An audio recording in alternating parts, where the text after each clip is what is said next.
सांसों की माला में जिसकी यादें हैं पिरोई, सांसों की माला में जिसकी यादें हैं पिरोई। मेरे तो शिव बाबा एक दूसरो ना कोई, मेरे तो शिव बाबा एक दूसरो ना कोई। बाबा ही संसार मेरा, दुनिया मेरी वो ही, बाबा ही संसार मेरा, दुनिया मेरी वो ही। मेरे तो शिव बाबा एक दूसरो न कोई, मेरे तो शिव बाबा एक दूसरो ना कोई।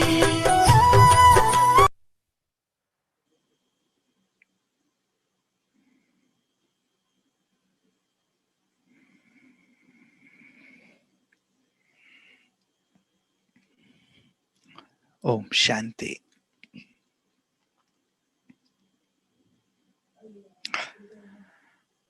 एक राजा ने अनाउंस करवा दिया कि कल महल का द्वार जब खुलेगा तो सारी प्रजा को निमंत्रण है कि आप सब आए। जो भी राज संपदा है, महल में जो कुछ भी है, सब आपका ही है। जिसको जो चाहिए, जो जिस चीज को छू लेगा वो चीज उसका हो जाएगा। सारी की सारी प्रजा इकट्ठी हो गई महल के द्वार पर। महल के द्वार के खुलने का इंतजार होने लगा। द्वार खुला और सभी के सभी लोग अंदर। द्वार खोलने से पहले जब वो बाहर बैठे थे तो सभी विचार कर रहे थे, प्लान बना रहे थे कि मैं किस चीज को छूऊंगा। कोई कह रहा था कि मैं घोड़ों को छूऊंगा, मुझे घोड़े बहुत पसंद है। कोई कह रहा था मैं हाथियों को छूऊंगा, मुझे हाथी बहुत पसंद है। कोई कह रहा था कि मैं ये इसे छूऊंगा, उसे छूऊंगा। सब अपना अपना प्लान बना रहे थे। द्वार खुला, सभी घुसे। जिसे जो प्रिय था सबने उसे छुआ और उसे अपना बना लिया। एक युवक था, बहुत ही बुद्धिमान था। उसने किसी चीज को नहीं छुआ, वो सीधे राजा के पास गया और उसने राजा को छू लिया। राजा उसके हो गए। राजा उसके हो गए तो राजा का जो कुछ भी था वो उसका हो गया। वर्तमान समय की ये गाथा है, भले कथा है लेकिन बहुत ही प्रेरक है कि लोग चीजों को प्राप्त करने के पीछे लगे हुए हैं, उसे छू रहे हैं, उसे अपना बना रहे हैं। पैसा हो, संबंध हो, प्राप्ति हो, प्रतिष्ठा हो, इन सब के पीछे लगे हैं। लेकिन हम सब ने बाबा को छू लिया, अर्थात बाबा को अपना बना लिया। एक को अपना बना लिया तो सारी सृष्टि हमारी हो गई। जिसको बाबा कहते हैं कि बीज को अपना बना लिया तो सारा वृक्ष ही अपना हो गया। बुद्धिमता इसमें है और ये बुद्धिमानी हम सब बच्चों ने की है ना, कि और कुछ नहीं, बस एक बाबा, दूसरा ना कोई।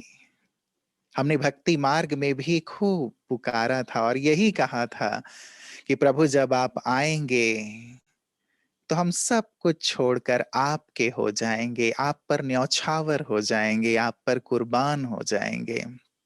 हमें और कुछ नहीं चाहिए, हम सारी दुनियादारी को छोड़ के बस आपके हो जाएंगे, कहा था ना। पहले के जमाने में जब लोग व्यापार करने के लिए विदेश जाया करते थे और फिर 1 मास के लिए, 2 मास के लिए जब आने का उनका समय होता था तो उनकी पत्नी, उनके परिवार वाले पूरी प्लान करते थे कि 1 मास के लिए आने वाले हैं, अब 1 मास हम बस उनके साथ ही रहेंगे और सब काम बंद। बस उनके साथ ही कहीं भी जाएंगे, उनके साथ जाएंगे, उनके लिए अच्छा अच्छा भोजन बनाएंगे, सारे समय उनके साथ रहेंगे, क्योंकि 1 मास है, फिर 1 मास के बाद वो चले जाएंगे।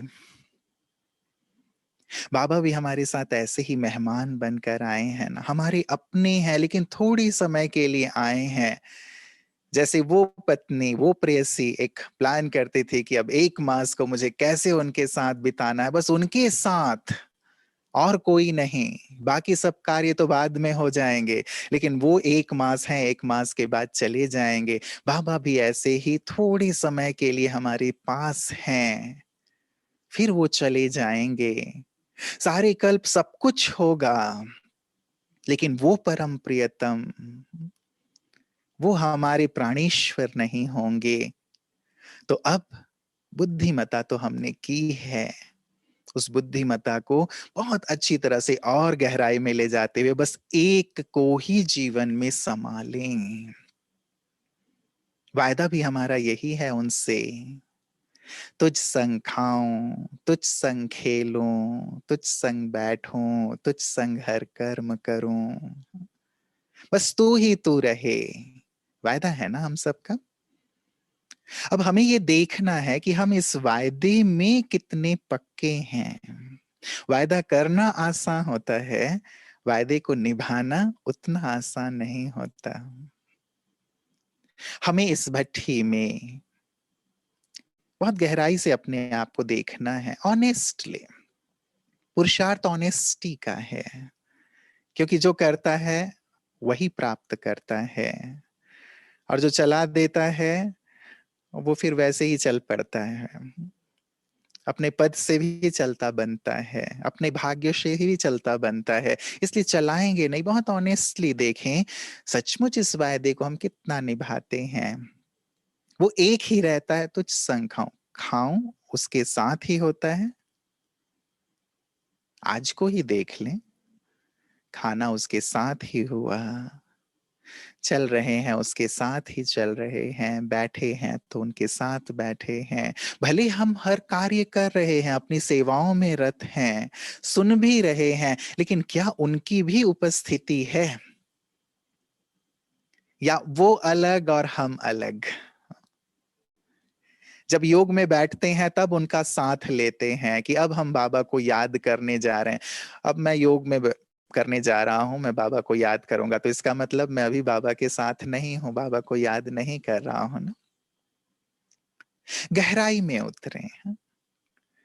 ये तो हमारे पहले दिन का पाठ था कि हाँ हमें बाबा के साथ रहना है, बाबा को याद करना है। अब तो जैसे साथ में डूब जाए, समय को भी देखते हुए, जैसे कहा कि थोड़े वक्त वो हमारे साथ हैं, उसके बाद तो वो चले जाएंगे ना। कभी बाबा से बहुत प्यार भरी रो रिहान होती है, तो बाबा ही अपनी तरफ से कहते हैं थोड़ी समय के लिए तो मैं हूं, मुझे अपने साथ बैठने देना, चल साथ बैठ के बात करते हैं, हाँ?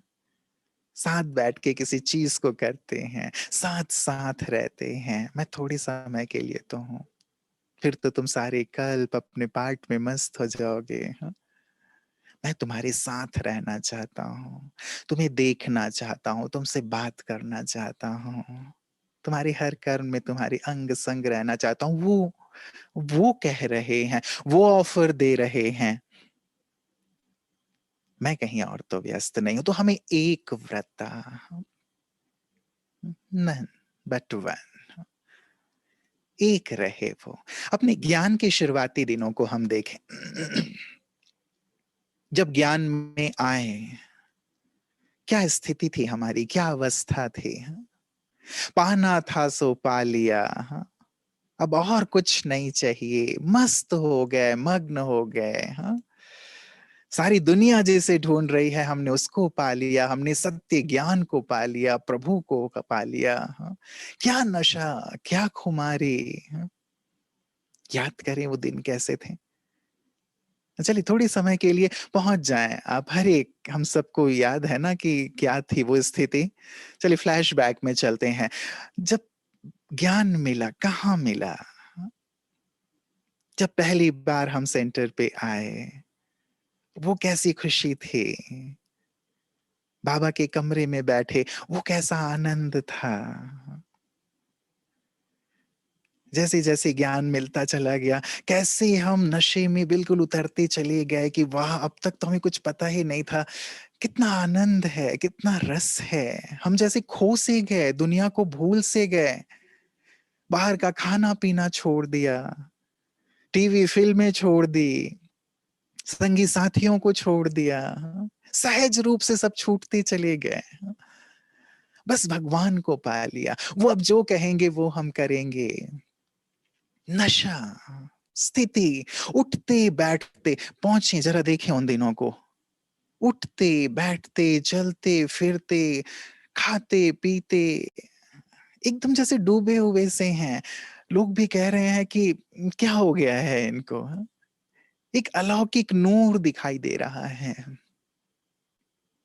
पहली बार जब मधुबन के लिए आ रहे हैं, कहा गया मधुबन चलना है। ओहो, अहो भाग्य, हाँ, हम मधुबन चल रहे हैं, भगवान की अवतरण भूमि में चल रहे हैं। हाँ, कितनी नशे में, पता ही नहीं चला कब गाड़ी में चढ़े, कब मधुबन पहुंच गए, नशे में।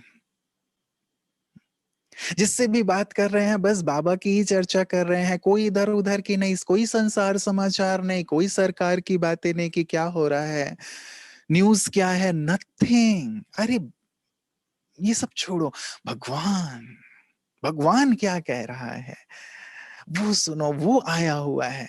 देखिए वो क्या स्थिति थी मधुबन में जब पहली बार आए, क्या स्थिति थी। हाँ, चारों धामों में बैठे हो, डूबे हुए से।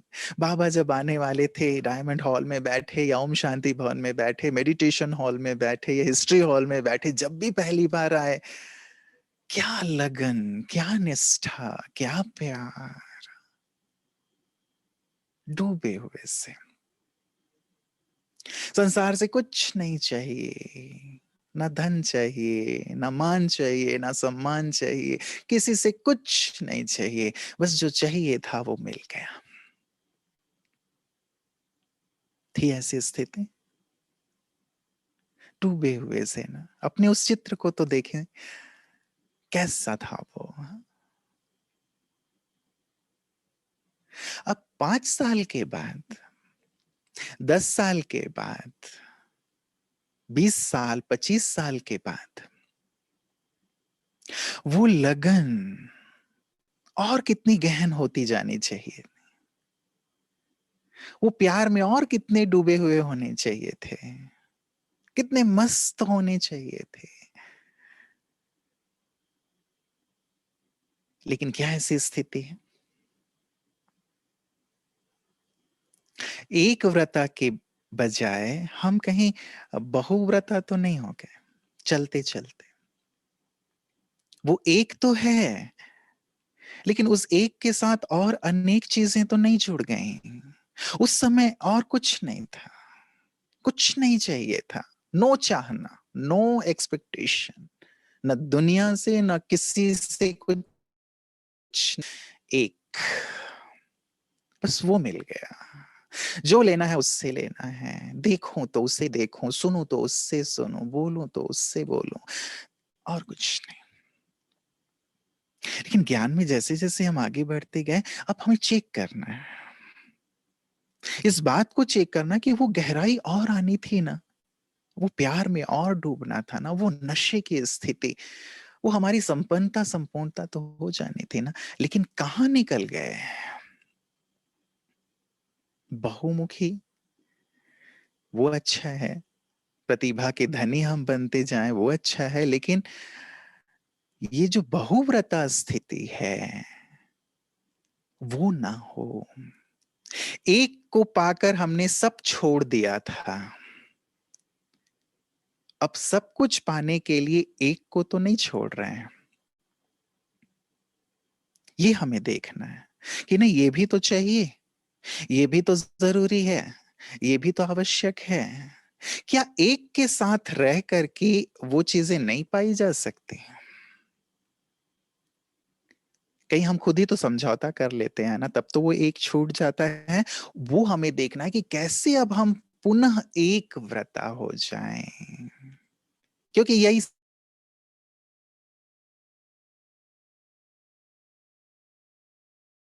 पाठ पढ़ लिया, बस वो तर गया। जो एक का हो लिया, वो पूरी दुनिया उसकी होली। कहते हैं ना, जिसने एक को अपना बना लिया है, बस सब कुछ उसका है ही। तो उस एक को छोड़ के हम और के पीछे तो नहीं भाग रहे हैं। हम स्वयं एग्जाम्पल क्या देते हैं कि यदि सूर्य की तरफ पीठ कर लोगे तो परछाई सामने होगी, और उस परछाई के पीछे कितना भी भागते रहो, वो परछाई कभी हाथ नहीं आएगी। किन परछाइयों के पीछे हम लग गए हैं, वो हमें देखना है। हमें खुद चेक करना है कि परछाइयों के पीछे तो नहीं भाग रहा। सूर्य की तरफ मुख कर लूं, उसकी ओर चलता चलूं, उसे अपना बना लूं, उसकी श्रीमत पर चलूं, उसकी आज्ञाएं मेरे जीवन का आधार हैं। उसके लिए मैं इस धरा पर हूं, विश्व कल्याणार्थ, धर्म स्थापनार्थ, बस उसके लिए हूं, अवतार हूं। जैसे वो अवतरित हुए हैं दिव्य कर्तव्य के लिए, विश्व परिवर्तन के लिए, मैं भी उनके साथ अवतरित हुआ हूं, इसी कर्तव्य के लिए। मेरा और यहां रहने का कोई दूसरा उद्देश्य नहीं है। ये भाव हमें एक व्रता करेगा। और यदि ये भूले हैं कि अवतरित हैं, उसके हैं, उसके लिए हैं, आए हैं, जाना है, तो उलझ जाएंगे। जो पहले मैंने स्टोरी सुनाई, उसी के साथ एक और कनेक्टेड स्टोरी आती है।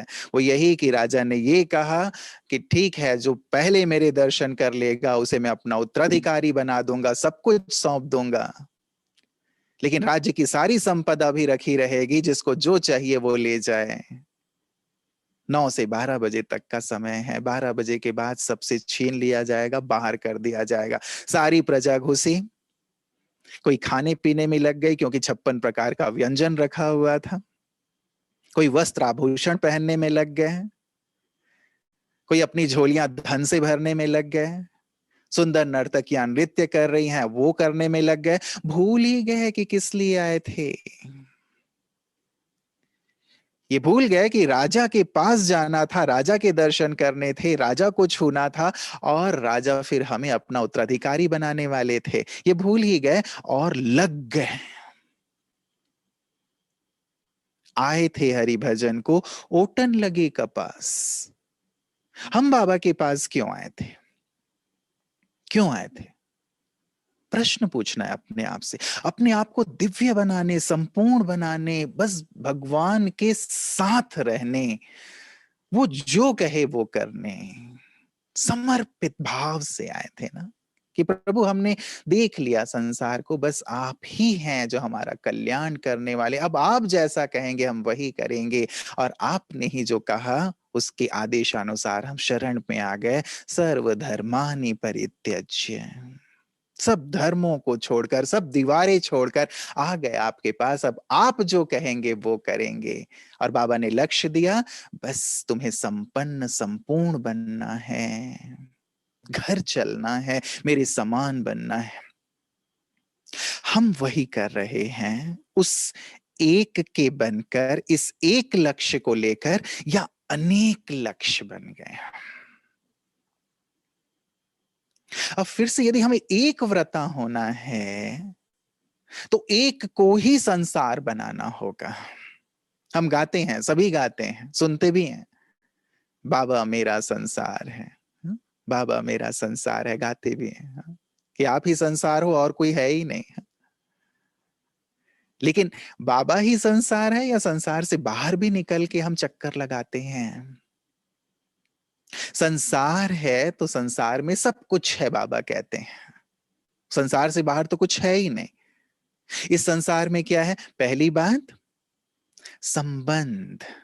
संसार में संबंध होता है ना। हम जब से जन्म लेते हैं तब से मृत्यु तक संबंधों के साथ रहते हैं, माता पिता के साथ, दोस्तों के साथ, अपने पति पत्नी, बच्चे, शिक्षक, गुरु, अन्य संबंधी, रिलेटिव्स। संबंध, संसार संबंध से शुरू होता है। तो क्या हमने अपने सर्व संबंध बाबा से जोड़े हैं? बाबा ने कहा यदि कोई भी संबंध अपूर्ण रहेगा, उसका रस नहीं लिया होगा, तो लौकिक संबंध तुम्हें खींचेंगे, अभी भी खींचेंगे और अंत में भी खींच लेंगे। तो क्या बाबा को हमने सब कुछ माना है? सारी रसनाएं उनसे हम लेते हैं, या अन्य संबंध भी हैं? कोई खास भी है मेरा जिससे मैं दिल की बात ना करूं, जिससे फोन पे दो चार बातें ना हो जाए, कुछ चैटिंग ना हो जाए, आज सारे दिन क्या हुआ वो सब लेन देन ना हो जाए। एक है ज्ञान की दृष्टि से एक दूसरे को मदद करना, आगे बढ़ाना, अलग बात है। लेकिन जब तक मैं इनसे बात ना कर लूं, तब तक तो मुझे नींद नहीं आएगी, तब तक मेरा मन हल्का नहीं होगा। मन कभी बोझिल हो रहा है, ये बंदा है, ये बंदी है, ये भाई है, ये बहन है, इनसे मैं शेयर करता हूं। हमारे बड़े हैं, उन बड़ों से गाइडेंस के लिए हम जरूर चर्चा करें, क्योंकि कई बार हमें कुछ चीजें क्लियर नहीं होती। बाबा सब कुछ करने के लिए बैठे हैं, लेकिन मान लीजिए उनसे हमें वो टचिंग नहीं मिल रही है, वो क्लैरिटी नहीं आ रही है, बड़े बैठे हैं, वो कर लेना। लेकिन किसी एक को अपना बना लेना, किसी अन्य संबंध में उलझे रहना, इसे तो नहीं कहेंगे ना कि बाबा को हमने सर्व संबंधी बनाया। सर्वधर्मानि परित्यज्य मामेकम शरणम व्रज। क्या हुआ इसका अर्थ? शुरुआत ही यहां से हुई थी कि सभी देह के धर्मों को छोड़कर, तो देह के धर्म का अर्थ कोई हिंदू मुस्लिम धर्म से नहीं था, वो भी एक भाव है, लेकिन ये जो संबंधों में उलझ गए हो, वहां से निकल करके मुझ एक से नाता जोड़ो, क्योंकि यही काम आएंगे ना। वो संबंधी काम आएंगे क्या? संबंध अभी कैसे हो गए हैं आप खुद ही देख रहे हैं, स्वार्थ पर आधारित संबंध हैं, लेन देन पर आधारित संबंध हैं।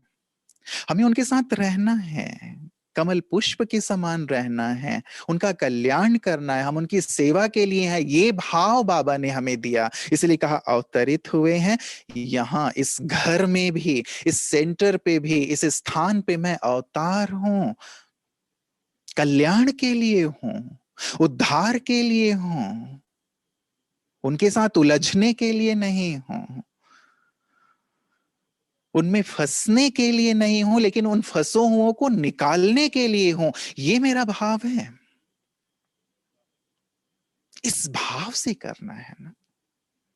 तो मेरी संबंधी तो एक है, क्योंकि वो संबंधी नहीं काम आने वाले हैं ना।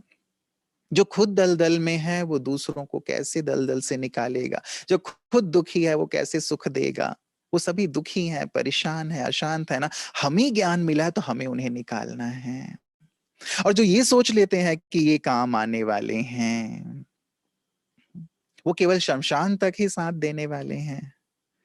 यदि आप चिता पर लेटे हुए हैं, एक पल के लिए मान लीजिए कि आपको थोड़ा सा एक पल दिया भगवान ने कि तुमको डर वर तो नहीं लग रहा है, तो आप कहते हैं हाँ डर लग रहा है। अच्छा, किसी संबंधी को तुम साथ ले चलना चाहते हो तो तुम बुला सकते हो, मेरी तरफ से छुट्टी, इजाजत है। अब वो सारे संबंधी भी वो शमशान में रहेंगे ना आपके। एक पल के लिए आपको यदि ना समय मिल जाए और आप उठ जाएं, फिर आप बुला के देखो किसी को। आप अपने पति को बुला के देखो, पत्नी को बुला के देखो कि चलिए हमने तो जीवन भर साथ रहने की कसम खाई थी ना, तो आप मुझे अकेले कैसे छोड़ सकते हैं, आप भी मेरे साथ चलिए। आएंगे वो आपके साथ। हाँ, बच्चे हैं, कोई कितना भी प्यारा रिलेटिव है, वो छुप जाएंगे। जैसे ही आपने ये प्रश्न उछाला, तो वहां से आपको चिता पे छोड़ के सब 9 तो 11 हो जाएंगे कि भाई काहे ये उठ के बैठ गया, ये शांति से क्यों नहीं जा रहा है। ऐसे ही हैं संबंध। और बाबा, वो LIC का एक वो टैगलाइन है ना, जीवन के साथ भी और जीवन के बाद भी, तो वो केवल बाबा हैं। यहां तो जीवन के साथ भी संबंधी संबंध नहीं निभाते ना। आपको यदि कोई विपदा आ जाए, परिस्थिति आ जाए, आपका दिवालिया आदि निकल जाए, आपके जो बहुत नियरेस्ट संबंधी हैं वो सबसे पहले छिप जाएंगे कि अब ये इसके पास पैसे वैसे हैं नहीं, अब ये पैसे मांगेगा हमसे, हमसे मदद मांगेगा। अनुभवी हैं आप, इसको विस्तार देने की जरूरत नहीं है। तो एक व्रता होना है तो जो सच्चा संबंधी है उससे मैं अपने आप को कनेक्ट कर लूं ना, एक तरफ हो जाऊं ना, एक तरफ, अंदर से, बाहर से नहीं, अंदर से एक तरफ, अंदर से एक का। एक साधक था, बहुत गहरी साधना किया करता था, लेकिन उसे सिद्धि नहीं मिल रही थी। काफी समय हो गए, काफी वर्ष हो गए थे। एक बार वो एक गांव से गुजर रहा था, तो पहले के जो झाड़ू लगाने वाले होते थे, सड़क साफ करने वाले होते थे, तो वो किसी को टच नहीं करते थे, या कोई टच होना भी नहीं चाहता था पहले के समय में। तो वो लोग बोलते हुए चलते थे, एक तरफ हो जाओ, एक तरफ हो जाओ, एक तरफ हो जाओ। तो वो साधक भी आ रहा था, अब ये बोलता हुआ जा रहा था, झाड़ू लगाने वाला, एक तरफ हो जाओ, एक तरफ हो जाओ, एक तरफ हो जाओ। उसे बिल्कुल बुद्धि में क्लिक हुआ कि अरे, मैं भी अभी तक चूंकि एक तरफ नहीं हुआ हूं, इसीलिए मेरी साधना सफल नहीं हो रही है। अभी तक मैं अपने परिवार वालों को याद करता रहता हूं, अभी तक संबंधियों से मेरे रग जुड़े हुए हैं, अभी तक मेरी चाहनाएं बाकी हैं, तो मैं एक तरफ कहां हुआ। जब एक ईश्वर की तरफ होऊंगा तभी तो साधना में मुझे सफलता मिलेगी, सिद्धि मिलेगी। बुद्धि खुल गई, सब तरफ से डिटैच होकर साधना में लगा और सिद्धि प्राप्त करके वो विश्व कल्याण के कार्य में लग गया। एक तरफ। सीता जी ने भी कहा ना, मैं रघुनाथ के सिवाय और किसी को जानती ही नहीं, कोई कोई पुरुष नहीं है जिसे मैं जानती हूं सिवाय श्री राम के। उनके सिवाय मन वचन कर्म में मैंने कभी किसी की तरफ नहीं देखा, और यदि मैंने ऐसा किया हो तो धरती माँ तू फट जा, हाँ? अब मुझे अपनी गोद में ले ले। धरती फटी और सीता जी अंदर। संबंध एक से था, हमारी संबंध बस एक से हैं या इधर उधर हैं। महाभारत में भी ये प्रसंग आता है कि सभी पांडव, द्रौपदी अज्ञातवास में उस समय थे, कहीं जा रहे थे। एक वृक्ष था जिसका फल गिरा हुआ था। वो वृक्ष ऐसा था कि कहा जाता था कि कोई भी पतिव्रता स्त्री जो एक व्रता रही हो, इस फल के वृक्ष को, टूटे हुए फल को भी इस पेड़ पे लगा सकती है, लेकिन वो यदि एक व्रता हो तो, पतिव्रता हो तो, एक के सिवाय जिसका ध्यान और कहीं ना गया हो तो। द्रौपदी ने कहा, मैं तो ऐसी हूं, मैं लगा सकती हूँ। श्री कृष्ण जी भी साथ थे, उन्होंने लगाने की कोशिश की उस वृक्ष में उस फल को, लेकिन वो लगा नहीं।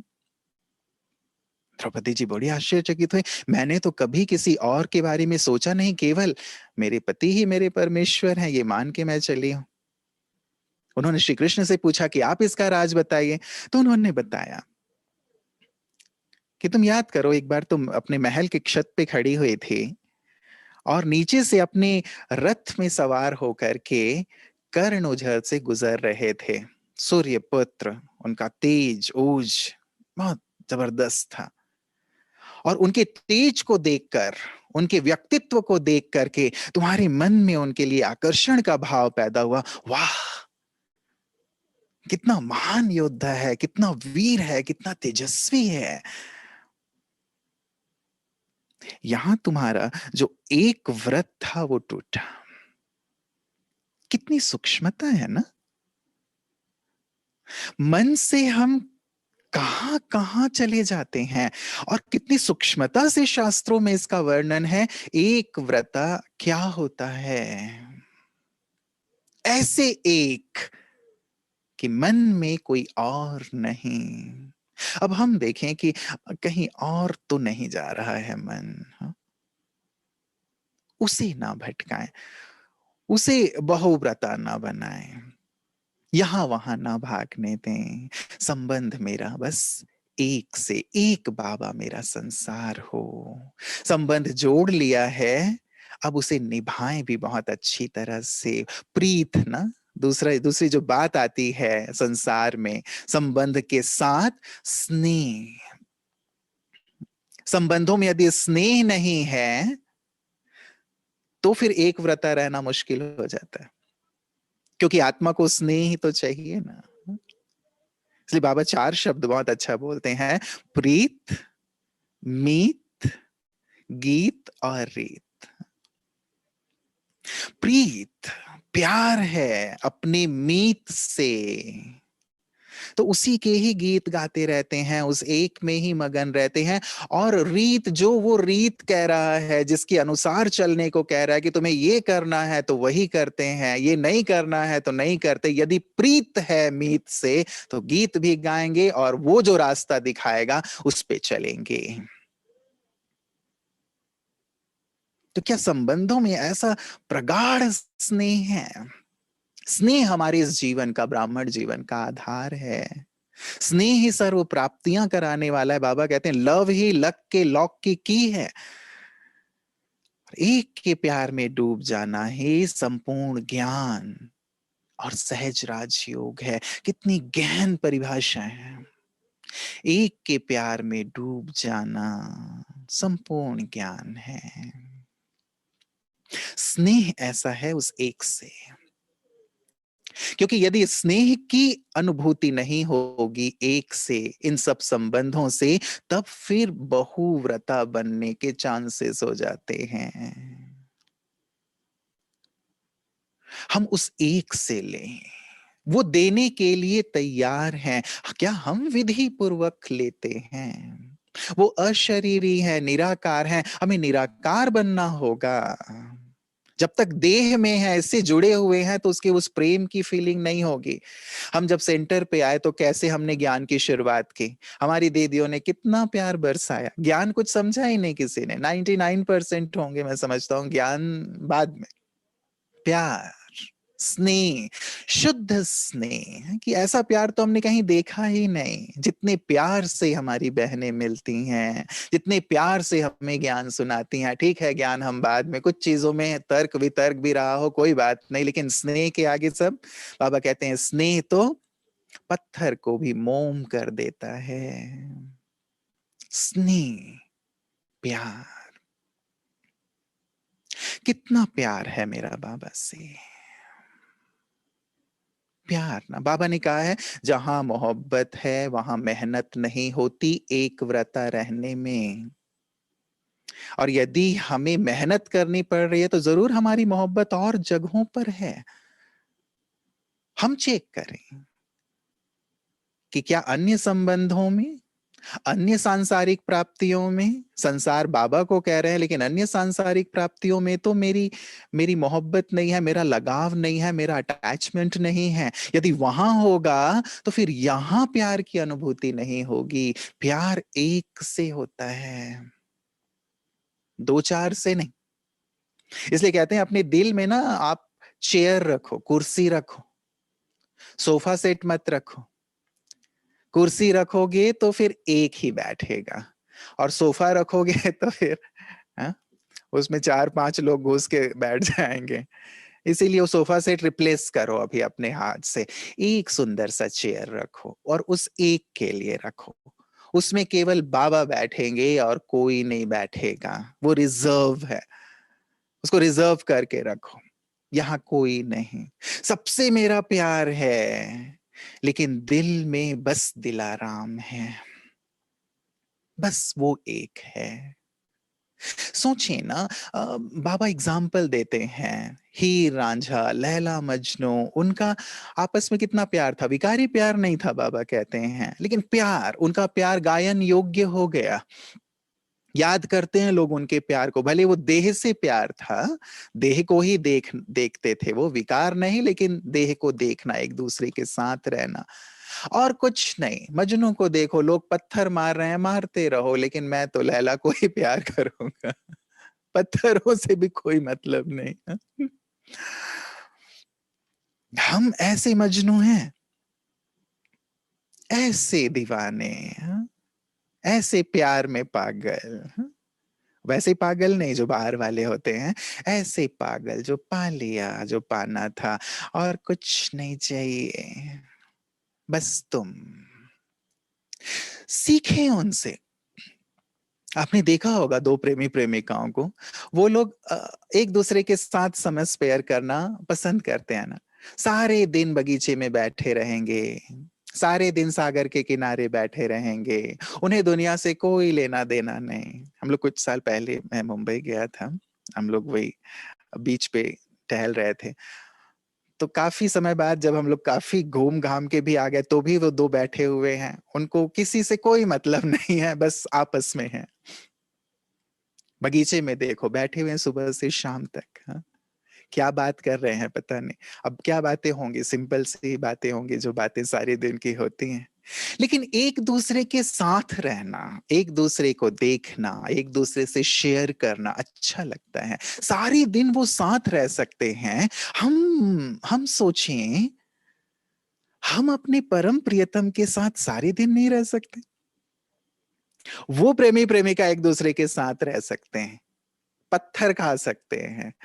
हम अपने प्रियतम के लिए, प्रभु के लिए ऐसा नहीं कर सकते, उसके साथ नहीं रह सकते,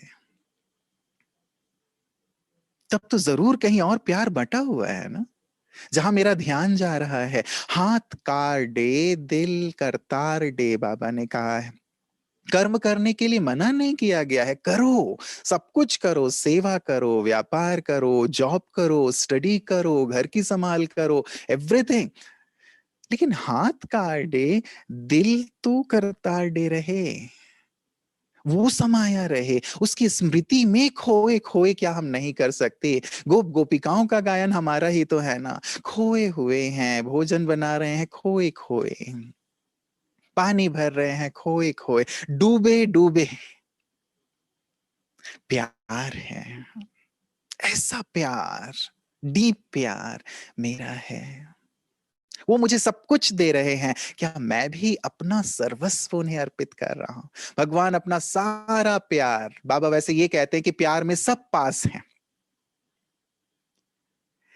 लेकिन क्या सचमुच संपूर्ण पास हैं? हम अपने आप से पूछें, बाबा तो सर्टिफिकेट देते हैं, मेरा प्यार संपूर्ण रूप से है उससे। हाँ? ये देखना है, वो मेरे लिए सब कुछ कर रहे हैं। जैसे कहते हैं ना कि मजनू को लोगों ने पत्थर मार के भगा दिया था, एक पहाड़ पे रहता था बेचारा। अब रोज लैला उसके लिए दूध भेज दिया करती थी कि भाई बेचारा वहां भूखा प्यासा मर जाएगा, दूध दे के आओ। एक संदेशवाहक रोज दूध देने जाता था। अब वो रोज दूध पी के कटोरा वापस आ जाता था। 1 मास हो गया, कोई समाचार ही मजनू का नहीं आ रहा था। तो लैला ने कहा जो संदेशवाहक था कि ऐसा करना कि ये जो कटोरा जिसमें मैं रोज दूध भर के भेजती हूँ, आज मजनू से कहना कि इसमें वो अपना खून भर के भेज। संदेशवाहक गया, मजनू जी दूध गटक गए, कटोरा वापस किया, तो उसने कहा भाई ऐसा है, आज लैला ने तुम्हारा खून मंगाया है इसी कटोरे में जिसमें रोज दूध भेजती है। तो उसने कहा भाई ऐसा है, मैं दूध पीने वाला मजनू, वो खून देने वाला मजनू दूसरी पहाड़ पे वो दूसरी पहाड़ पे रहता है। मतलब वो नकली मजनू रोज दूध पी जाता था, वो बेचारा असली मजनू तक वो दूध पहुंचता ही नहीं था। अब जब खून देने की बात आई तो ये नकली मजनू तो मुकर गया, लेकिन असली मजनू से मांगते तो वो तुरंत अपना खून दे देता। हम कौन से मजनू हैं? रोज बाबा हमें दूध पिला रहे हैं, हमारी इतनी पालना कर रहे हैं, इतनी खातिरी कर रहे हैं, इतने वरदानों से सजा रहे हैं, शक्तियों से भर रहे हैं, अपना सर्वस्व हम पर लुटा रहे हैं। हमें क्या करना चाहिए? कहीं हम दूध पीने वाले मजनू तो नहीं है कि जब खून देने की बारी आए, जो वो कहे मैं कर जाऊं। जब ये स्थिति आए तो हम एक्सक्यूज देने लगे कि बाबा ये काम है ना, ये पूरा हो जाए उसके बाद मैं करूंगा, ये पूरा हो जाए उसके बाद मैं करूंगा, घर मेरा बन जाए उसके बाद मैं ये करूंगा, बच्चों की शादी हो जाए उसके बाद मैं ये करूंगा। एक्सक्यूज, ये सब कारण कहाँ खत्म होने वाले हैं? नहीं, करने वाला तुरंत करता है। डूबे, प्यार में डूबे। तो हम उनकी तरह जो प्रेमी प्रेमिकाओं का स्नेह है हम देखें, भक्तों को देखें। मीरा को हर जगह कृष्ण ही कृष्ण दिखाई दिया करते थे, अपना महल उन्होंने छोड़ दिया प्यार में। प्यार में हमें हर पल बाबा दिखते हैं। हनुमान को देखें, बस जो सेवा मिली किया, तुरंत आकर चरणों में बैठ गए। हर पल श्री राम के साथ, श्री राम से अलग दिखाते ही नहीं हनुमान को। हम साथ ऐसे रहते हैं, इतना स्नेह है। तो अपने संबंधों में स्नेह को घोलें। प्यार कहाँ होता है? आप देखें, प्यार के लिए तीन बातें होती हैं। लौकिक में यदि देखें तो जहां सुंदरता है प्यार हो जाता है, जहां संपन्नता है वहां प्यार हो जाता है, जहां समानता है वहां प्यार हो जाता है। यही होता है ना। अब सुंदरता, परमात्मा से सुंदर तीनों लोकों में क्या कोई और हो सकता है? वो परम सुंदर हैं, जिनके लिए भक्त कहते हैं कि तुम्हारी सलोनी मूरत को देखता ही रहूं, निहारता ही रहूं। उससे सुंदर तीनों लोकों में कुछ नहीं है। इसीलिए उसको सत्यम शिवम सुंदरम कहा गया। मैं उसकी सुंदरता को निहारता रहूं। तो उससे सुंदर जब कोई नहीं है तो मेरा प्यार उस एक के लिए ही होना चाहिए ना। यही तो बुद्धिमत्ता है। संपन्नता सागर है वो, गुणों का सागर, शक्तियों का सागर। लोगों के पास एक दो गुण होंगे, एक दो शक्ति होगी, थोड़े से खजाने होंगे, वो सागर है। तो मेरा प्यार जो सागर है, जो संपन्न है, उससे होना चाहिए ना। यदि किसी में विशेषता है भी तो वो भी तो उसी ने दी हुई है ना। तो विशेषता दाता की तरफ मेरा ध्यान जाए। समानता की बात लें तो लोगों में जहां विचारों में समानता, लक्ष्य में समानता होता है, वहां प्यार हो जाता है। हमारा रूप समान है उससे, हमारे गुण समान है उससे, हमारा धाम समान है उससे, इतनी समानता है। तो प्यार तो उस एक से ही होना चाहिए ना। और लौकिक प्यार तो हमने करके बहुत देख लिया ना, अनुभवी है ना। क्या मिला? धोखा, गिरे, नीचे ही गिरे ना। अब ऐसा प्यार जो हमें उठाने वाला हो, प्यार ही हमें एक व्रता रखेगा। इसीलिए मैंने वो एग्जाम्पल दिया। कई बार मैं पूछता हूं कि क्या भक्तों का प्यार हमारे प्यार से ज्यादा है? उन्हें तो पता भी नहीं था कि भगवान कहाँ है, कौन है, फिर भी इतने प्यार में दीवाने, फिर भी सब कुछ छोड़ दिया, फिर भी उसके प्यार में डूबे रहते थे। हमें तो सब कुछ पता है, साक्षात भगवान हमारे सामने है, फिर हम उसके प्यार में क्यों नहीं डूबे रहते? सुबह से शाम तक क्यों नहीं उसके साथ अपनी प्रतिज्ञा के अनुसार कि तुझ संग खाऊं, तुझ संग खेलूं। अब इसकी प्लानिंग हमें करनी है कि कैसे करें, हा? वैसे प्लानिंग की जरूरत नहीं होनी चाहिए प्यार में, लेकिन फिर भी चूंकि अब आदत पड़ गई है बाहर जाने की, इसलिए प्लानिंग।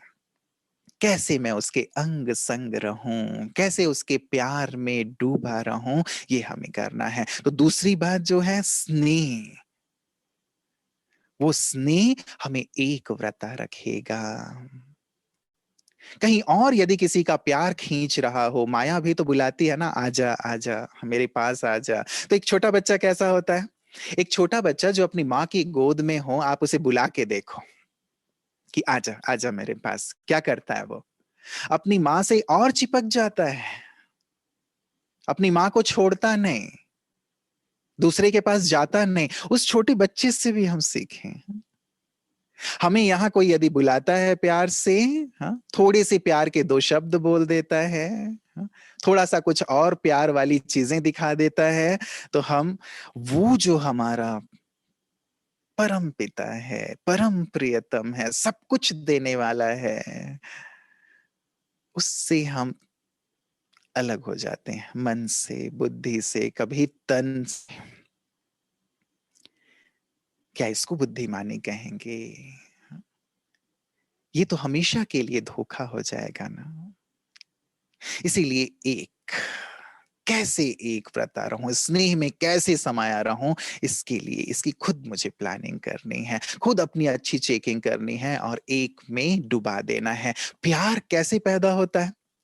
नेक्स्ट चले, जहां सर्व प्राप्तियां हैं, सर्व प्राप्तियां बाबा से, जैसे ऐसे स्नेह भी पैदा तभी होता है ना लोगों का संसार में, जहां प्राप्ति होती है वहां स्नेह पैदा हो जाता है। यहां बाबा से हमें सर्व प्राप्तियां हो रही हैं, सर्व प्राप्तियां, ज्ञान की प्राप्ति हुई, गुणों की प्राप्ति हुई, शक्तियों की प्राप्ति हुई। बाबा ने हमारे सारे दुख दर्द दूर कर दिए, हमें जिस चीज की आवश्यकता है हर चीज बाबा ने हमें प्रदान की। सूक्ष्म ही नहीं लेकिन स्थूल रूप से भी बाबा ने हमें संपन्न कर दिया। आप देखें, आप जो भी आज बैठे हुए हैं, आप देखो ज्ञान से पहले का हमारा जीवन कैसा था और ज्ञान के बाद का हमारा जीवन कैसा है। क्या हमें बाबा ने किसी भी चीज की कमी होने दी है? हमें राजकुमार राजकुमारियों की तरह पाला है, हमें संपन्न कर दिया है, चाहे वो स्थूल रूप से हो, सूक्ष्म तो है ही लेकिन स्थूल रूप से भी संपन्न किया है। लेकिन एक चीज बाबा ने कहा है, इच्छाएं पूरी नहीं करूंगा, आवश्यकताएं जरूर पूरी करूंगा। तो जितनी आवश्यकता है उस आवश्यकता से कहीं ज्यादा बाबा ने हमें संपन्न किया है या नहीं, आप ये देख लें। तो सर्व प्राप्ति उससे हो रही है। अब कई बार ये होता है कि हम अन्य प्राप्तियों के भी इच्छुक हो जाते हैं। जब कई बार हमें ये जो सूक्ष्म प्राप्तियां हो रही हैं, उन सूक्ष्म प्राप्तियों का महत्व नहीं पता होता है कि वो कितने हमारे लिए जरूरी हैं, भविष्य की सेवाओं के लिए कितने जरूरी हैं, तो हम कहां लग जाते हैं? स्थूल प्राप्तियों की चाहना रखने लगते हैं। मुझे 2 व्हीलर मिल जाए, मुझे 4 व्हीलर मिल जाए, मुझे अच्छे कपड़े चाहिए, मुझे ये चाहिए, मुझे वो चाहिए, ऐसा ही मेरा कमरा होना चाहिए, हाँ? मुझे इस विंग में ये पोजीशन मिलनी चाहिए, सेंटर में मुझे ये सेवा मिलनी चाहिए, हाँ? और मेरी सेवा यदि किसी को दे दी गई तब तो फिर आगे जानते हैं। ये हमारा ज्ञान है क्या? एक से जिसने सब पाया है। अब एक ऐसी स्थिति बना लेना, मुझे केवल एक से लेना है और सबको देना है। मुझे किसी से कुछ नहीं चाहिए। जो पहले की अवस्था, मैंने इसीलिए याद दिलाई, पहले क्या अवस्था थी वो लाएं। मुझे किसी से कुछ नहीं चाहिए, ना मान चाहिए ना सम्मान। अरे मान सम्मान वो तो हमारे खुद पीछे आएंगे। आप अपनी जड़ मूर्तियों को देखो, कितना मान सम्मान मिल रहा है उन्हें, अभी तक मिल रहा है। कितने वैभव से उन्हें सजाया जाता है। आपकी जड़ मूर्तियों को सोने के मुकुट पहनाए जा रहे हैं, रत्नों से बिल्कुल श्रृंगारित किया जा रहा है, करोड़ों का चढ़ावा आता है आपकी जड़ मूर्तियों पर। अब एक बार आप प्रत्यक्ष हो गए, उन्हें पता चला कि ये जड़ मूर्ति पे चढ़ा रहे थे, प्रभु तो इधर बैठे हैं हमारे, तो क्या होगा? वो अपनी सारी धन दौलत जायदाद सब लेकर के आकर के आपके दरवाजे पे रख देंगे। होना है, होना है। लेकिन अब भी हमें बाबा ने कहा कि चढ़ाएंगे लेकिन तुम्हें स्वीकार नहीं करना है। लेकिन अब भी तो हम इन छोटी छोटी चीजों के पीछे ना भागें। हाँ? कोई मुझे सम्मान दे तो मुझे खुशी होती है, मुझे थोड़ा सा पोजीशन मिल गया मुझे खुशी मिलती है, मुझे ये सेवा अलॉट कर दी गई मुझे खुशी होती है, ये मेरी खुशी का आधार है? इसे हम एक व्रता कहेंगे? नहीं ना। इसलिए देखें कि कहीं हम इन स्थूल प्राप्तियों के पीछे तो नहीं लग गए हैं कि ये चाहिए ना, ये चाहिए ना, ये भी तो, अब ये रॉयल भी है, सेवा के लिए तो ये भी चाहिए ना, ये भी तो चाहिए ना, ये भी तो चाहिए ना। हाँ? अच्छा धन होगा हमारे पास तो हम सेवा में लगाएंगे ना, इसलिए हम ये कर रहे हैं ना। इंटेंशन जरूर चेक करें कि बहुत शुद्ध इंटेंशन है, सचमुच सेवा का वो भाव है तो अच्छा है। लेकिन यदि उसमें मान शान सम्मान, जब मैं कहीं जाऊंगा तो फिर मेरे नाम के साथ ये लिया जाएगा, मुझे कुर्सी पे बिठाया जाएगा, मुझे स्टेज दिया जाएगा, ये सब चीजें तो नहीं है। यदि ये चीजें हैं तो ये हमें बहुव्रता बना देंगे, हमें हमारे लक्ष्य से भटका देंगे। इसीलिए सर्व प्राप्ति एक से, वो दे रहे हैं ना हमें सब कुछ, फिर कहीं और क्यों देखना? स्थूल चीज की भी आवश्यकता है। मैं आपको आज मधुबन से ये बात कह रहा हूं, स्थूल चीज की जरूरत भी है ना। सच्चे दिल से बाबा के सामने अपनी बात रखो, पूरी ना हुई तो कहना। जिस चीज की आवश्यकता हो, स्थूल चीज की भी जरूरत हो, धन की स्थूल में जरूरत हो, अन्य चीजों की जरूरत हो, बस बाबा के सामने दिल से अपनी वो बात रख देना। आप देखो वो चीज पहुंचती है या नहीं पहुंचती है। अरे विश्व का मालिक, तीनों लोकों का मालिक हमारा बाप है। और यदि वो थोड़ी देर के लिए नहीं भी देता, तो चौथी बात है जो संपूर्ण निश्चय की बात, हमारे निश्चय की थोड़ी परीक्षा लेता है कि थोड़ा देखो तो सही कि कितना निश्चय है मुझ पर। या ऐसा है कि नहीं, ये तो देने वाले नहीं भैया, वो तो निराकार है, ऊपर बैठा हुआ है, नीचे की व्यवस्था तो हमें ही करनी पड़ेगी। करें, प्रयास करें, लेकिन पूरे निश्चय के साथ पुरुषार्थ करें। ये चीजें ऐसी नहीं कि हम बैठ गए बाबा ही सब चीजें लाके देंगे, ऐसी भी बात मैं नहीं कह रहा हूं। पुरुषार्थ हमें करना है, सब कुछ हमें करना है, लेकिन संपूर्ण निश्चय के साथ, प्यार के साथ। हमारी निश्चय में डगमग स्थिति नहीं होनी चाहिए कि बाबा ने नहीं दिया तो पता नहीं, वो तो हमें ही करना पड़ेगा ना, इससे ही तो लेना पड़ेगा ना, उससे ही तो लेना पड़ेगा ना। द्रौपदी की तरह स्थिति ना हो जाए। जब चीर हरण हो रहा है तो मेरे पतियों मेरी रक्षा करो। हाँ, भीष्म पितामह जी, कृपाचार्य जी, द्रोणाचार्य जी, धृतराष्ट्र जी, क्या कर रहे हैं आप सब, मेरी रक्षा क्यों नहीं कर रहे हैं? सबकी तरफ नजर जा रही है, मदद कौन करेगा? निश्चय ही नहीं ना। यदि ये निश्चय होता कि नहीं, साड़ी वो देगा, रक्षा वो करेगा, वो मेरा रक्षक है, वो मेरा आधार है, मेरा ये निश्चय, मेरी ये समर्पणता भगवान को मेरे सामने लाके खड़ा कर देती है। सारे संसार की प्राप्तियां मेरे सामने आ जाएंगी यदि ऐसी प्रबल दृढ़ता और निश्चय है तो। बाबा का निश्चय देखें ना। 400 बच्चे घर में थे, घर में अनाज नहीं था, बेगरी पाठ है, कल 10 बजे पोस्ट आएगा, आएगा भी कि नहीं आएगा वो भी नहीं पता। हाँ, लेकिन आएगा। हाँ, और आता था, और उसमें से जो निकलता था उसमें से कभी पकोड़े बन रहे हैं, कभी जलेबी बन रही है, कभी हलवा बन रहा है। भगवान ने भूखा रखा क्या? हाँ? था नहीं, कुछ नहीं, कुछ नहीं। हाँ? बस वो पोस्ट आएगी, उसके बाद खाना बनेगा, तब तक नहीं बनेगा। सोच, क्या निश्चय ना। नंबर 1 ऐसे ही थोड़ी बन गए ब्रह्मा बाबा। हमारा निश्चय ऐसा है। हाँ? या हमें लगता है कि नहीं, भविष्य के लिए तो चाहिए ना भाई, यहाँ के लिए भी तो चाहिए ना। रखें, इसमें मना ही नहीं है, लेकिन उस अपनेपन के साथ, उस भय के साथ, उस असुरक्षा के साथ नहीं कि काम आएगा जब कोई काम नहीं आएगा तो। इस भय, इस नेगेटिविटी, इस अनिश्चय के साथ नहीं है, बाबा का है। रखें, भविष्य के लिए भी रखें, वर्तमान के लिए रखें, अच्छे से जीवन जिए, अच्छे से खाएं पिए, अच्छे से पहने। बाबा कहते हैं कि तुम मेरे रॉयल बच्चे हो। अच्छे से क्या मतलब, ऐसा भी नहीं कि बहुत अच्छा कि मैं जो मर्सिडीज में घूमना है। बीच की स्थिति बाबा कहते हैं ना, जो कहा ना कि आवश्यकता बाबा पूरी करते हैं, इच्छा नहीं।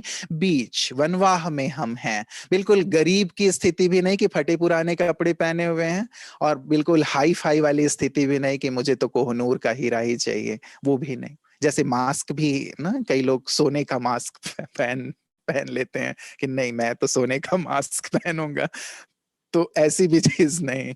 बीच की स्थिति, निश्चय, मेरा निश्चय कितना पक्का है। बाबा ने कहा जो निश्चय में पक्के हैं, बाबा उनका जवाबदार है। बाबा उन्हें निश्चिंत रखेगा, बाबा उन्हें सुरक्षित रखेगा। और इतना निश्चिंत तो बाबा ने कर दिया है कि दाल रोटी तुमको अंत तक मिलती रहेगी, फिर किस बात की चिंता? दाल रोटी के लिए तो बस वही तो चाहिए ना पेट को, और क्या चाहिए? संपूर्ण निश्चय। निश्चय में पक्के। सबरी को कितना निश्चय था ना, राम आएंगे आएंगे आएंगे। उसके निश्चय की जीत हुई ना, राम आए ना। निश्चय की लाज रखते हैं प्रभु, तो हमारा भी संपूर्ण निश्चय उस एक पर, भविष्य में क्या होगा ऐसे अनिश्चय में नहीं, संपूर्ण निश्चय, जो होगा अच्छा होगा, बाबा हमारे साथ हैं, जो होगा अच्छा होगा। हमारा वर्तमान भी सुंदर है, भविष्य भी सुंदर है, मेरा ही नहीं लेकिन मेरे परिवार का भी। बाबा ने कहा है जो बाबा के बच्चे हैं, उनके साथ जो जुड़ी हुई आत्माएं हैं, उनका भी ध्यान बाबा रखते हैं, वो भी सुरक्षित हैं, उनके लिए भी निश्चिंत।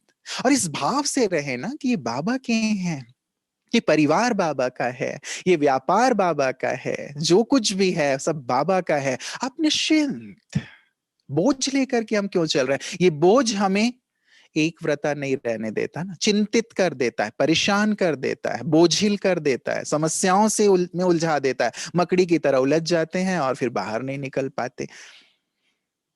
संपूर्ण निश्चय एक पर, जैसे कहते हैं ना, एक यंग कपल जस्ट मैरिड थे और वो अपने नदी क्रॉस करके अपने गांव जा रहे थे। नदी बड़ी थी, अब जब वो नाव से जा रहे थे तो भयंकर तूफान आया, इतना तूफान कि पूरा ही नाव डगमगाने लगा, हिलने लगा, सब हाहाकार सा मच गया। पत्नी भी उसकी बहुत भयभीत होकर चीखने चिल्लाने लगी और पति बिल्कुल निश्चिंत, बिल्कुल निश्चिंत।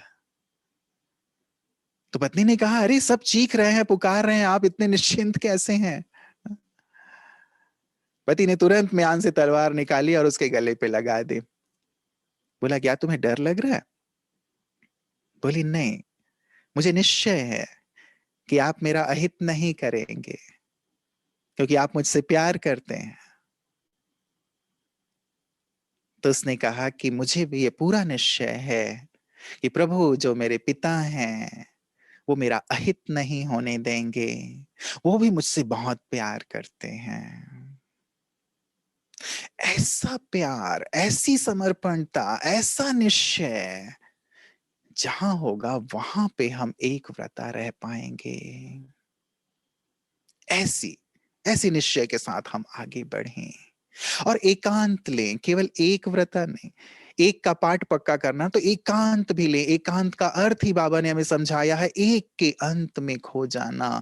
एकांत स्थूल रूप से भी लें, स्थूल एकांत भी लें। अंदर से तो एक के अंत में हम रहें ही, लेकिन स्थूल एकांत की जरूरत इसलिए ताकि हम अपने आप को देख सकें कि क्या मैं वही कर रहा हूं जो मुझे करना चाहिए, या फिर मैं उस राजा की प्रजा की तरह खाने में, पीने में, पहनने में, ओढ़ने में, घूमने में, फिरने में, आभूषणों को धारण करने में लग गया हूं। उलझ तो नहीं गया हूं, उलझ तो नहीं गया हूं। राजा ने ऑफर किया है, बाबा ने भी ऑफर किया है, बस एक व्रता हो जाओ तुम, तो मैं तुम्हें सब कुछ प्रदान कर दूंगा। एक व्रता, मैं वैसा एक व्रता हूं। तो एकांत की जरूरत इसलिए ताकि मैं आत्मा लाभ कर सकूं, आत्मनिरीक्षण कर सकूं, आत्म चेकिंग कर सकूं कि मैं ठीक ट्रैक पे चल रहा हूं, कहीं उलझा तो नहीं हूं, कौन सी चीजें मेरे लिए अहित कर हैं, कौन सी चीजें हित कर हैं, क्या श्रीमत है। क्योंकि एक व्रता अर्थात एक की मत पर चलने वाला, यही तो प्यार है ना। प्यार में आप देखें, प्रेमी जो कहता है प्रेमिका वही पहनती है, प्रेमिका जो कहती है प्रेमी वही पहनता है। वो जैसी हेयर स्टाइल कहती है वो वैसा हेयर स्टाइल करवा लेता है। एक मेरा दोस्त था, उसने अजीब सा हेयर स्टाइल करवा लिया था, तो मैंने कहा, अरे तेरे बालों को क्या हो गया, ऐसा लग रहा है चूहों ने कुतर लिया है। तो बोला, चूहों ने नहीं कुतरा है, ये नया नया स्टाइल है, इस ढंग से आजकल कटवाते हैं। और बाद में पता चला कि वो जिससे प्यार करता है उसने कहा था कि तुमको ऐसे हेयर स्टाइल करवाने हैं। अब प्यार मतलब एक की मत, वो जो कहे, तुम दिन कहो तो दिन, तुम रात कहो तो रात, ये प्यार है ना। कबीरदास जी के लिए कहते हैं ना, उनकी पत्नी जो थी, कबीरदास जी के पास एक युवक पहुंचा, उसने कहा कि मैं शादी करूं या ना करूं। तो उन्होंने अपनी पत्नी को आवाज दिया, दोपहर का समय था, कि दीपक जला के ले आओ, दिया जला के ले आओ। पत्नी दिया जला के ले आई, दिन का समय दिया, ने कहा देखो यदि पत्नी ऐसी हो तो जरूर विवाह करो। कहने का भाव मतलब जो आज्ञाकारी है, ये तो केवल एक दृष्टांत हो सकता है, लेकिन प्यार में एक समर्पणता होती है। उन्होंने जो कहा उसका पालन। तो एकांत में देखें क्या हम वही करते हैं जो वो कह रहे हैं? मैं भगवान को तो मानता हूं, लेकिन भगवान की कितना मानता हूं, उसकी मत पे कितना चलता हूं। वो कह रहे हैं उत्तर चलो, मैं दक्षिण चलता हूं। वो कहते हैं सुबह उठो और मैं सुबह सोया रहता हूं। वो कहे मुरली क्लास में आओ और मैं मुरली क्लास से गायब रहता हूं। वो कहे मुझे याद में बैठो सकाश दो और मैं याद में बैठ के सकाश छोड़ करके टीवी के सामने बैठा हुआ हूं। तो इसको थोड़ी प्यार कहेंगे, हाँ? इसको थोड़ी समर्पणता और एक व्रता कहेंगे। एकांत में हमें ये देखना है वो जो कह रहे हैं मैं वही कर रहा हूं, उसी रास्ते पे चल रहा हूं। उन्होंने जो इतनी सारी मुरलियां चलाई हैं, वो मुरलियां ही तो निर्देश है ना, मुरलियां ही तो आदेश है ना, वही तो मेरे श्रृंगार है ना। और पुणे में तो कितना अच्छा आपका अव्यक्त मुरली क्लब चलता है, आप लोग अव्यक्त मुरलियों की स्टडी करते हैं। उतरें एकांत में उसका सुंदर अध्ययन करें। ये हमारे लिए सबसे बड़ी सौगात है प्रभु की। जिसने ये रस लगा लिया उसे और किसी रस की जरूरत नहीं पड़ेगी, वो संपन्न हो जाएगा, वो एक व्रता हो जाएगा, उसे उसको और किसी चीज में फिर रस लेने की जरूरत नहीं। जिसने एक से रस ले लिया उसे इंद्रियों का रस विष के समान प्रतीत होने लगता है, विष के समान। और बाबा ने कहा इंद्रियों का रस विष तुल्य है, मन मना भव हो जाना ही सबसे बड़ा मनोरंजन है। तो एकांत में ऐसे सुंदर जो ग्रुप्स बने हैं उनके साथ आप अव्यक्त मुरलियों की अच्छी स्टडी कीजिए, ग्रुप्स को ज्वाइन कीजिए, वो उन्नति के लिए बने हुए हैं। प्रभु प्रसाद है, एक दूसरे को हम बांटते हैं, ज्ञान रत्न है, एक दूसरे के साथ खेलते हैं। और यही तो ज्ञान रत्नों से खेलते खेलते हम सतयुग में एक दूसरे के साथ फिर सुंदर वहां की जो सुंदर चीजें होंगी उनके साथ खेलेंगे। तो अभी एकांत में हमें ये करना है, एक के अंत में एक के साथ एकांत में ये भी देखना है मैं कितना उस सत्य पिता के संग रहता हूं, कितनी मेरी बुद्धि यहां वहां जाती है, चेकिंग करेंगे। और जितना एकांत में रहेंगे ना, जितना एक मत पर चलते रहेंगे उतने एकाग्र होते जाएंगे। एकाग्र बाबा ने कहा है नंबर 1 में यदि आना है तो अपने मन बुद्धि को एकाग्र कर लो। और एकाग्र वही होगा जो एक व्रता होगा, बहुव्रता कभी एकाग्र नहीं हो सकता। यदि योग में आप एकाग्र नहीं हो पाते तो सचमुच बहुत सूक्ष्मता से देखने की जरूरत है, एकांत में बैठकर देखने की जरूरत है कि मैं एक व्रता हूं। जब एक ही सब कुछ है, एक ही संसार है, तो फिर एकाग्र क्यों नहीं हो रहे हैं? जरूर बुद्धि मन कहीं और है, कहीं और अटके चटके हैं, कुछ और चाहना है, ये चाहिए वो चाहिए। निकालें समेटें, जो लेना है एक से लेना है। अब बाकी सब चीजें तो यहीं धरी की धरी रह जाएंगी। क्या जाएगा हमारे साथ?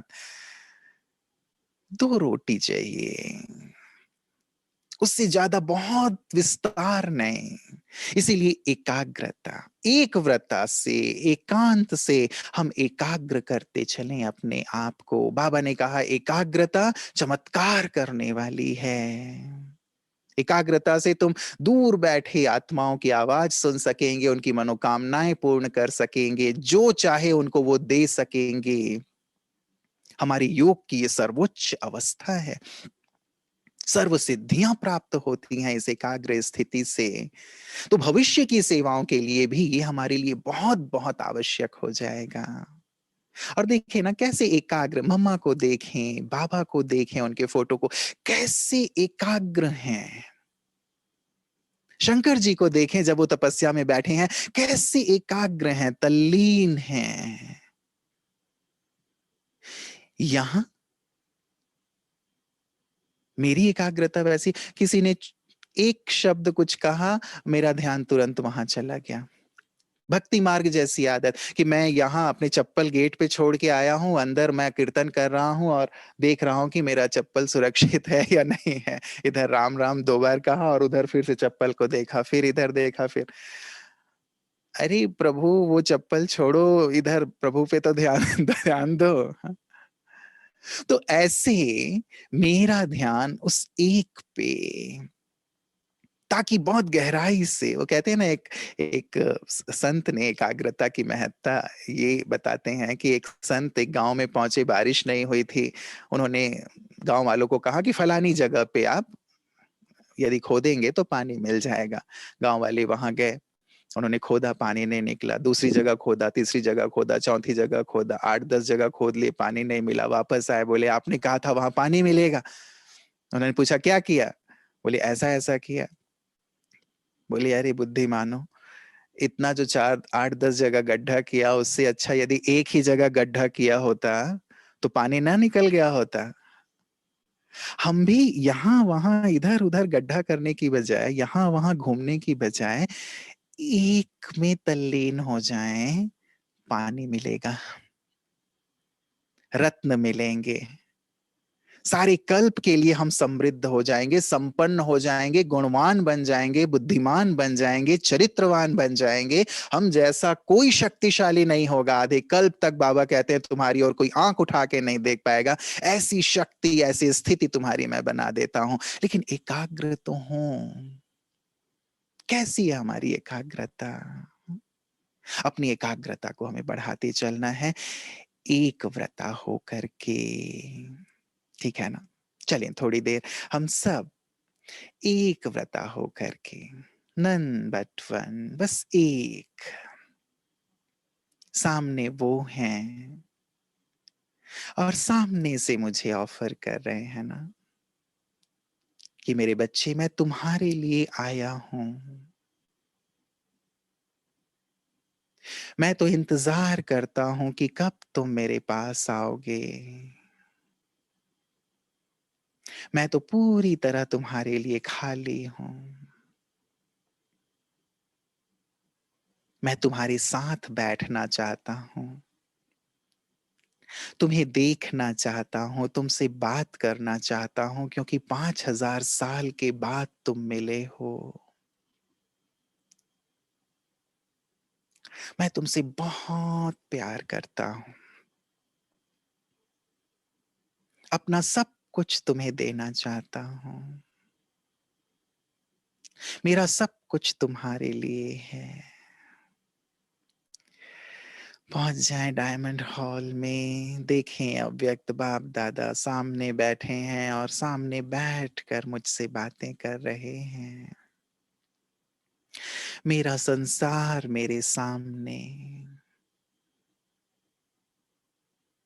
वो कह रहे हैं मैं तुम्हारा हूं, थोड़े समय के लिए ही हूं, तुम मेरे साथ रहो ना।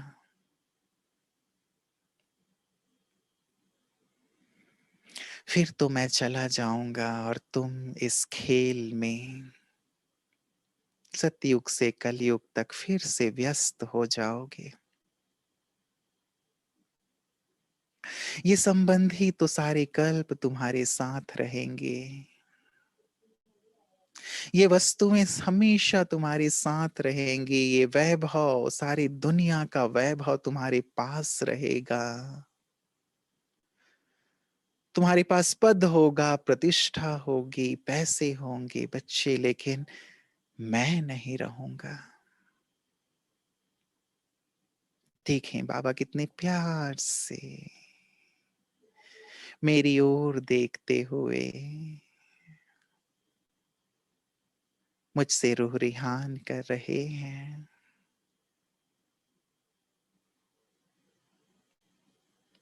अब तुम मेरे हो जाओ।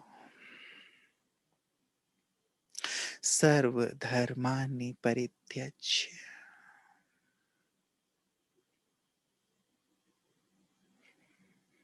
एक व्रता हो जाओ।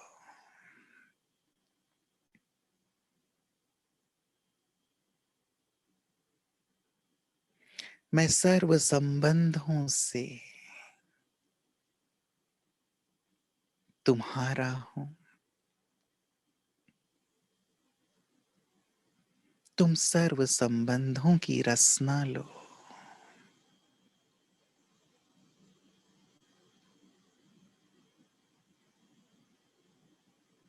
कभी आकारी लोक में, कभी निराकारी लोक में,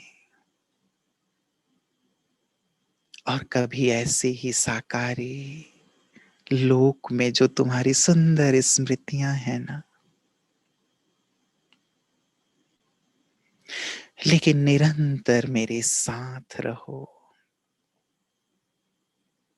तुम साथ रहोगे तभी तो मैं श्रृंगार कर पाऊंगा। तुम साथ रहोगे तभी तो मैं तराश पाऊंगा। तुम साथ रहोगे तभी तो मैं तुम्हें संपन्न बना पाऊंगा, संपूर्ण बना पाऊंगा, समान बना पाऊंगा।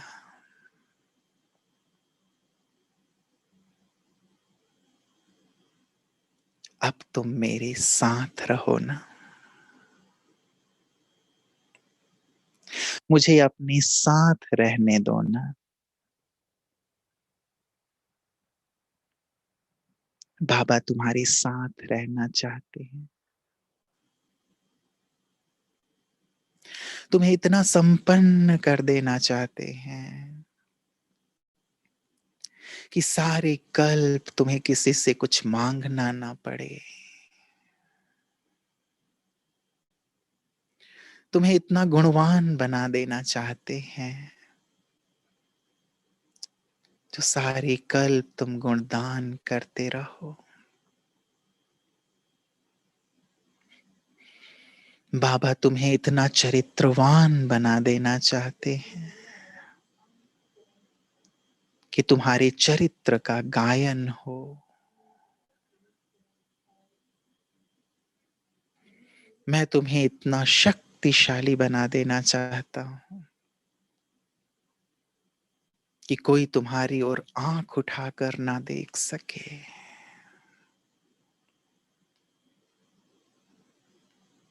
इतना प्यार है मेरा तुमसे। मैं तुम्हें अपना सब कुछ देकर खाली होकर वापस जाना चाहता हूं। तुम मेरे पास बैठो ना।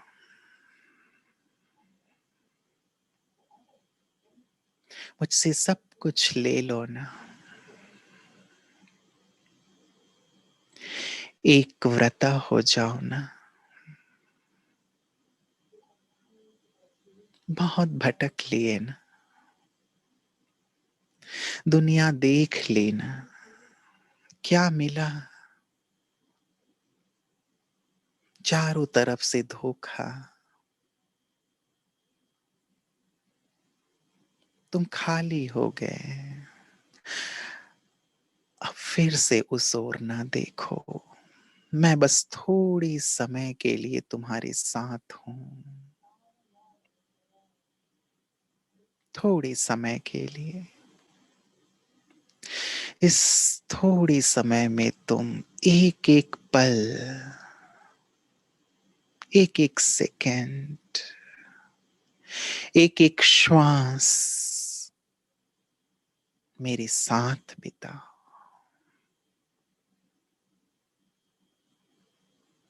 वायदा है ना तुम्हारा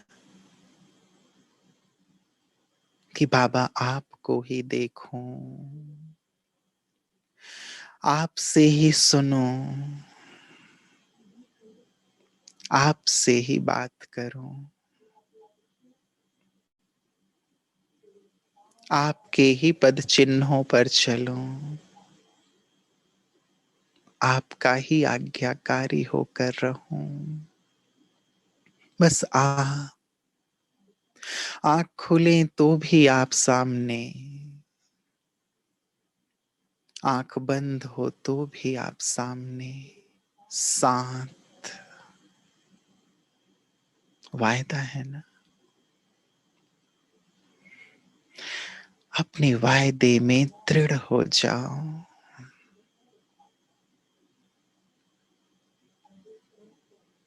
मैं बाबा को अब पलक देख रहा, उनके प्यार में समा रहा हूं।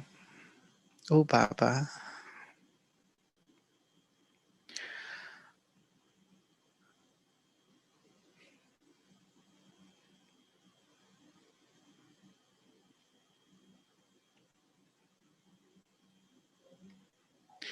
जैसे डूब जाएं उस एक के प्यार में।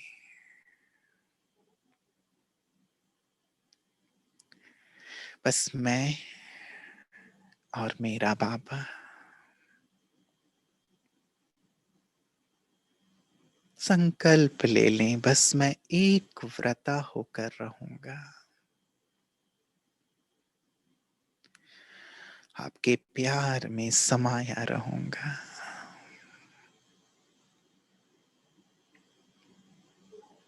आपसे ही सर्व प्राप्तियां करूंगा,